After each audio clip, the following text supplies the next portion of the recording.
yarrow, elderberry, mullein, golden seal, echinacea, wild bergamot. These are not supplements from a health food store. They are plants that Cherokee families across the southern Appalachians kept close for generations, documented in over 600 remedy records by ethnobotanist James Mooney, and confirmed useful for the conditions you are treating today. Everything the modern wellness industry sells back to you at $40 a bottle once grew free in a ditch behind someone's house. The question is not whether these plants work. The question is why you stopped hearing about them. These 11 plants are not rare. They are not locked inside a specialty nursery or only available through some expensive practitioner's recommendation. Several of them are probably growing within a few blocks of where you are right now. Vacant lots, gravel shoulders, creek banks, fence rows, backyards that have been left alone long enough to remember something. That is the part that makes this strange. The knowledge around them is what disappeared, not the plants. In 1932, ethnobotanist Franz Olbrechts published one of the most significant collections of Cherokee healing plant knowledge ever assembled. Drawing on decades of James Mooney's earlier field documentation, Olbrechts cataloged specific plant preparations for fever, wound care, respiratory complaints, and digestive support. Meticulous records. Real plants. Real applications you could trace to organisms growing in American soil right now. That document exists. It is archived at the Smithsonian Institution. And most people alive today have never heard of it. Stay with me. Because that is only the beginning. I came across a county extension pamphlet printed in the 1940s, barely holding together, listing plant-based remedies from Appalachian communities in the North Carolina mountains. Several of them matched descriptions from Mooney's earlier ethnobotanical notes, almost word for word. Same plant, same use, same region. Two completely separate written traditions, arriving at identical conclusions. That is what it looks like when knowledge is real. Here is what Cherokee households understood about these 11 plants.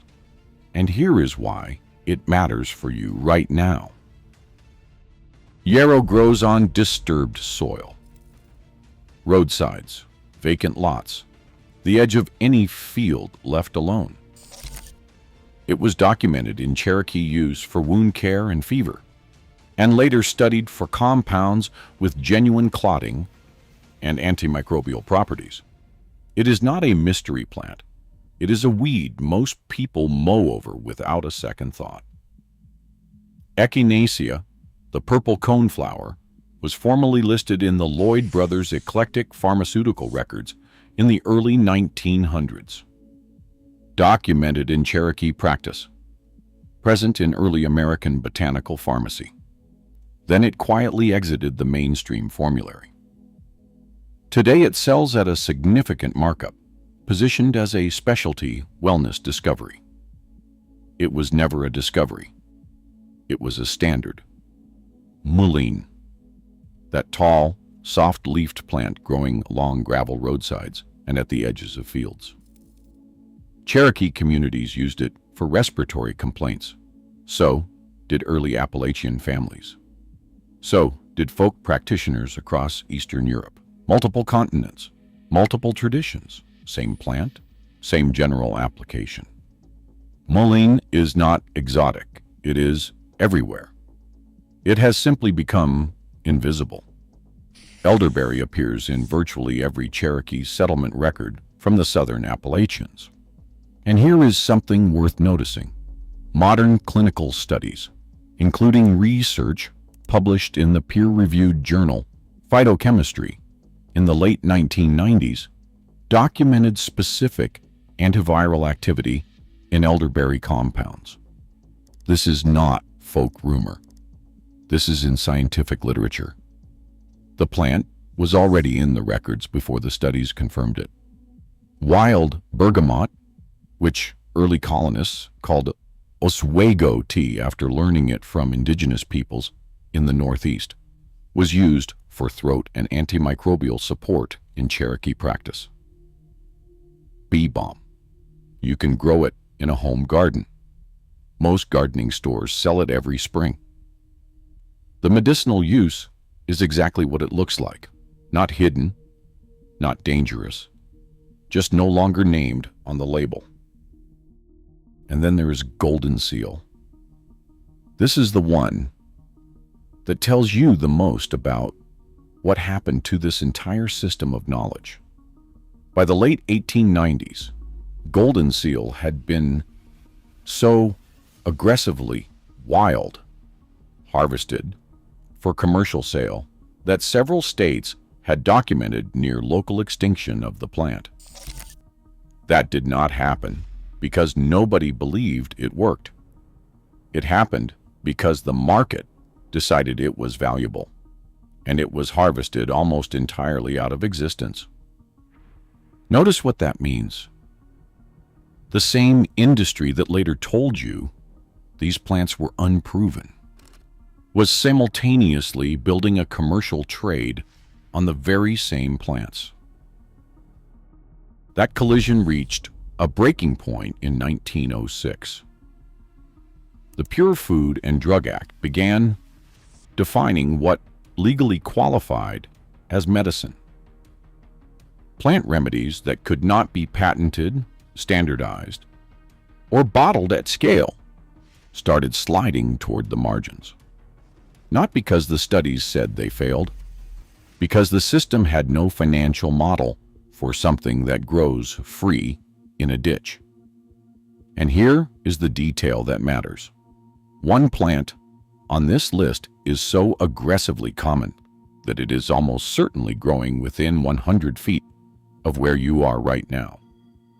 A randomized trial published in 1999 documented something about it that has never made it into mainstream wellness coverage. The plant has a name you will recognize. And what that trial found, stay with me, is where this story is about to take a very different turn. The U.S. dispensatory, the official pharmaceutical reference used by American doctors and pharmacists through much of the 19th and early 20th century, formally listed botanical medicines, including plant-based astringents, tonics, and respiratory herbs. These were not folk remedies sitting outside the medical system. They were inside it, in the reference texts that trained practicing physicians. And if you look at what got quietly removed from those editions across the 1930s and 1940s, you start to see the shape of something that is not an accident. During World War II, the U.S. military actually ran domestic herb procurement programs because pharmaceutical supplies were stretched thin and field medicine needed alternatives. Plants from the Cherokee pharmacopoeia, including several on this list, appeared in wartime botanical supply records. The government knew exactly where to look when it needed to. Then the war ended. Pharmaceutical manufacturing scaled back up, and the herb procurement program closed. The knowledge that had been urgently useful in 1943 became quietly inconvenient by 1950.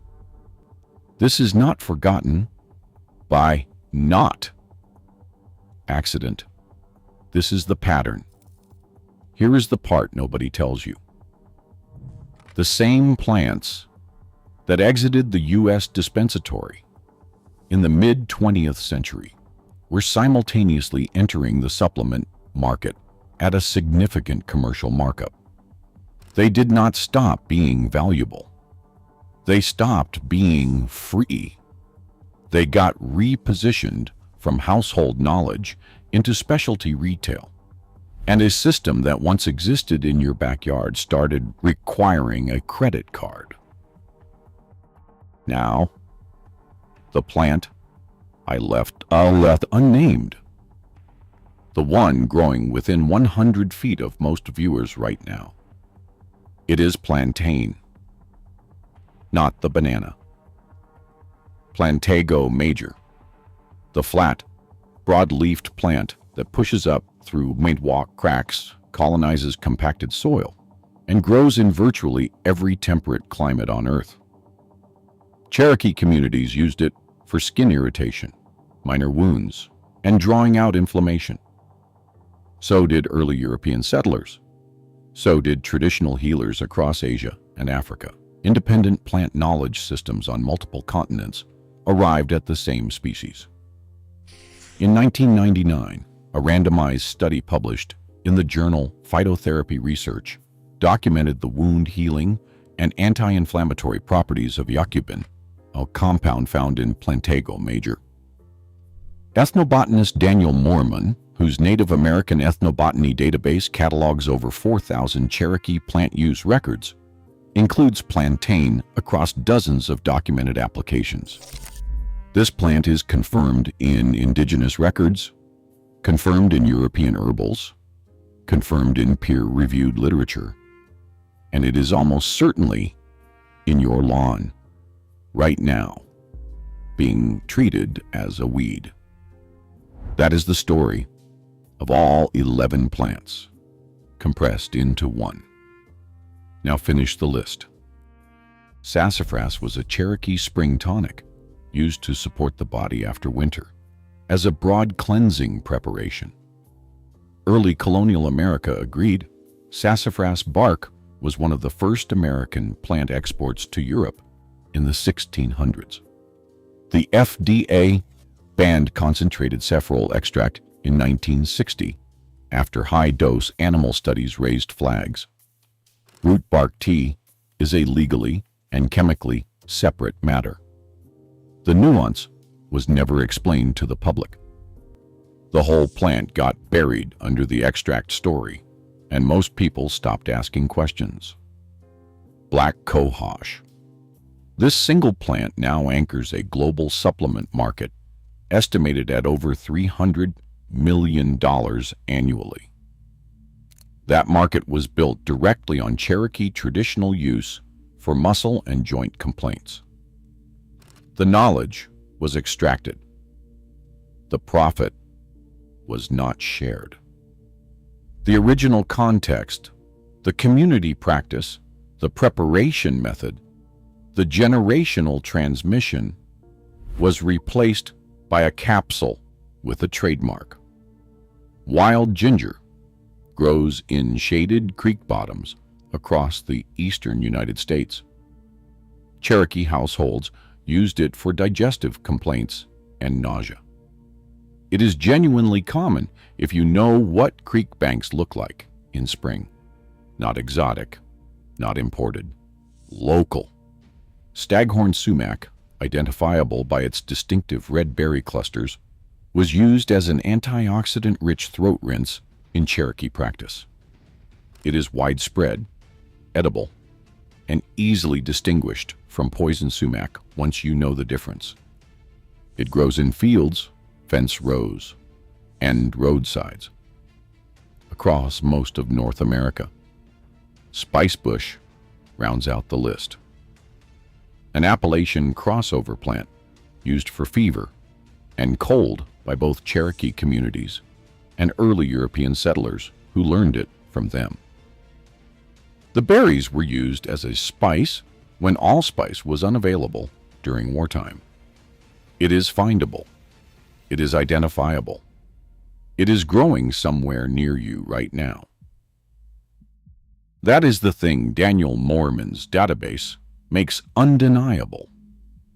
Of the thousands of Cherokee plant use records cataloged, the overwhelming majority involve species that are common, widespread, and already present in ordinary American landscapes. The Cherokee approach to plant knowledge was never built around rarity. It was built around fluency, knowing the plants already around you well enough to use them. That knowledge was not lost because the plants disappeared. It was lost because the context was interrupted, commercialized, regulated into a specialty category, and replaced with a product that required you to open your wallet. You just got some of it back. Which of these 11 is already growing somewhere near your home? Drop it in the comments. Because there is a community of people watching this who are paying attention to the same things you are.